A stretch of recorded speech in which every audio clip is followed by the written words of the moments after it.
So hello guys, welcome back to my channel. So this is the second episode of Mind Booster series. So let's begin. So the question is visible on your screen. If you want, you can pause the video and try the question and let me know your answers in the comment section. So you know the catch that you have to try it without using pen or paper.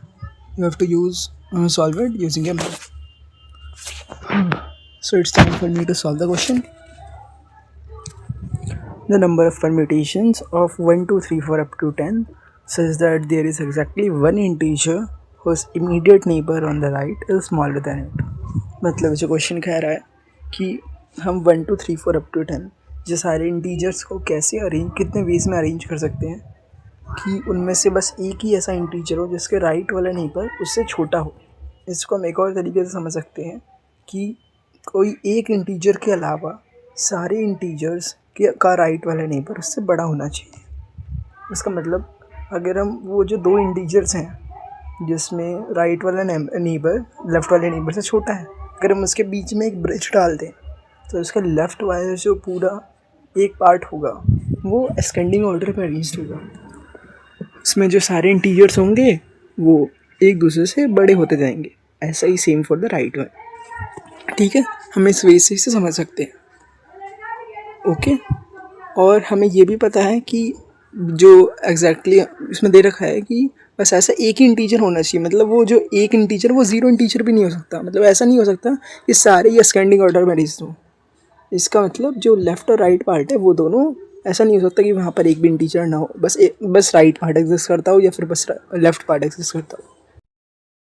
तो basically यहाँ तक के solution के हिसाब से हमारा जो answer आ जाएगा दैट वुड बी, सबके पास दो ऑप्शन जैसे 2 to the power 10 माइनस एक बार लेफ्ट एम्प्टी नहीं रह सकता, जैसे एक बार राइट एम्प्टी नहीं रह सकता.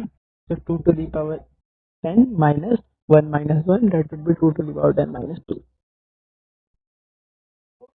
तो अगर हम सोचें कि ऐसे कौन से रॉन्ग केसेस हैं तो ऐसा कब हो सकता है कि हमारे कौन से गलत केस इंक्लूड हो गए. कैसे सोचें हम इसको ऐसे सोच सकते हैं कि एक वे तो है जिसमें हम सबको असेंडिंग ऑर्डर में अरेंज कर ले. उसमें अगर लेफ्ट बॉक्स भी और राइट बॉक्स भी असेंडिंग ऑर्डर में अरेंज होगा. ठीक है, बिल्कुल. तो ऐसे ऐसे कितने वेज हैं जिसमें हम लेफ्ट और राइट दोनों को अरेंज कर सकते हैं असेंडिंग ऑर्डर में. ठीक है, लेकिन उनके बीच में एक ब्रेकर है, हमको पता है.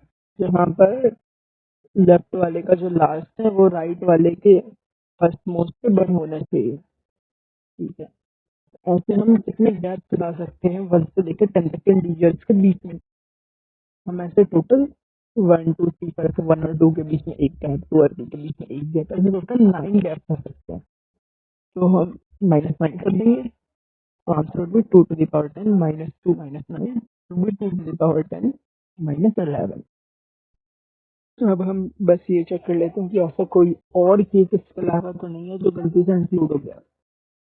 हम इसको ऐसे एक और भी सोच सकते हैं इसके चेकिंग के लिए कि अब हम लेफ्ट राइट बॉक्स में पूरे को एक बॉक्स मान लें. तो हम असेंडिंग ऑर्डर में से किसी भी पूरे 1 से 10 के असेंडिंग ऑर्डर के बीच में से कोई भी एक नंबर निकाल के उस नंबर को दूसरी जगह फिट करते हैं. अगर एक नंबर निकाल के एक नंबर को दूसरी जगह फिट करके तो ऐसा तो है कि वो हमेशा असेंडिंग, मतलब ये केस तो हमेशा फिट रहेगा.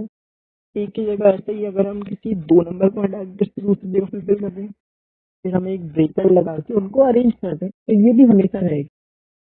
उनको हम असेंडिंग ऑर्डर अरेंज करें तो ये भी हमेशा इसका एक पार्ट रहेगा. So this is the answer 2 to the power 10 minus 2 minus 9 2 to the power 10 minus 11.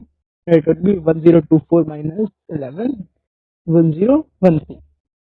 This answer 1013 है. I hope you guys have enjoyed the problem, and so if you have any doubts, then let me know in the comment section. Thank you guys.